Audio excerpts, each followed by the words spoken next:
Hello friends, welcome to green life channel. இன்றைக்கி வீடியோவில் வந்து பார்த்திங்கன்னா ரொம்ப சிம்பிளான நாட்டுக்கோழி வறுவல் தான் நம்ம பார்க்க போகிறோம். இதுக்கு வந்து பார்த்திங்கன்னா ஒரு மண் சட்டியில் நம்ம ஒரு கரண்டி அளவு நம்ம கடலெண்ணெய் எடுத்துக்கலாம். எண்ணெய் நல்லா சுழந்ததுக்கப்புறமா நம்ம 1/4 கிலோவுக்கு மேலே உரிச்சு வச்சுருக்க சின்ன வெங்காயத்தை இது கூட சேர்த்து நல்லா வதக்க போகிறோம்.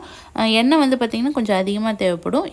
வெங்காயம் நல்லா வதங்கினதுக்கப்புறமா நம்ம காரத்துக்கு எடுத்து வச்சுருக்க வரமிளகாய் இது கூட சேர்க்க போகிறோம். இதில் வந்து பார்த்திங்கன்னா நம்ம காரத்துக்கு மிளகாத்தூள்னு சேர்க்க மாட்டோம், வெறும் வரமிளகாய் மட்டும் சேர்த்துக்கலாம். வரமிளகாயிலையும் விதையை எடுத்துட்டு அதுக்கப்புறமா சேர்த்துக்கோங்க. ரெண்டும் நல்லா வதங்கினதுக்கப்புறமா நம்ம அலசி எடுத்து வச்சுருக்க நாட்டுக்கோழி இது கூட சேர்த்துக்க போகிறோம். சேர்த்துட்டு கொஞ்சமாக மஞ்சத்தூள், தேவையான அளவு கல்லுப்பு சேர்த்துட்டு நம்ம இதை அப்படியே கொஞ்சம் நேரம் வதங்க விட போகிறோம். இந்த நாட்டுக்கோழி வந்து நம்ம வதங்க விடும்போது பார்த்திங்கன்னா இதுலேருந்து இருக்க தண்ணி எல்லாமே வெளியே வந்து நல்லா வந்து பார்த்திங்கன்னா வதங்கி வரும். அந்த தண்ணி எல்லாம் வற்றி நல்லா வந்து பார்த்திங்கன்னா எண்ணெய் பிரிஞ்சு வரணும். பிரிஞ்சு வந்ததுக்கப்புறமா நம்ம வந்து பார்த்திங்கன்னா மறுபடியும் தண்ணி சேர்த்து இதை கொஞ்சம் நேரம் நம்ம வேக விட போகிறோம்.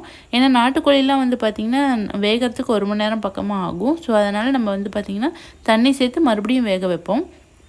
இப்போது இதில் வந்து பார்த்திங்கன்னா தண்ணியெல்லாம் கொஞ்சமாக விட்டுருக்கு. ஸோ இந்த தண்ணியும் ஃபுல்லாக வந்து பார்த்திங்கன்னா ட்ரை ஆனதுக்கப்புறமா நம்ம ஆல்ரெடி வந்து பார்த்திங்கன்னா நான் சுடுதண்ணி வச்சுருக்கேன். அந்த சுடுதண்ணியும் நம்ம இது கூட சேர்க்க போகிறோம்.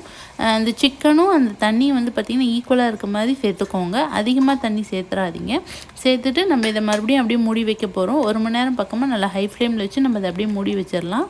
நல்லா வந்து பார்த்திங்கன்னா சிக்கன் வெந்து அந்த வெங்காயம் வரமிளகாய் எல்லாமே தெரியாத அளவுக்கு நல்லா குழஞ்சி வரும். ஸோ அந்த ஸ்டேஜ் வர வரைக்குமே வந்து பார்த்திங்கன்னா நம்ம நல்லா இதை வதக்கி விடணும். எண்ணெய் வந்து பார்த்திங்கன்னா நல்லா பிரிஞ்சு வரும். ஸோ இப்போ வந்து பார்த்திங்கன்னா நம்மளுக்கு சுவையான நாட்டுக்கோழி வறுவல் வந்து பார்த்திங்கன்னா சூப்பராக ரெடி ஆயிடுச்சு. இதை நீங்களும் கண்டிப்பாக ட்ரை பண்ணி பார்த்துட்டு உங்களோட கமெண்ட்ஸ் எனக்கு ஷேர் பண்ணுங்கள்.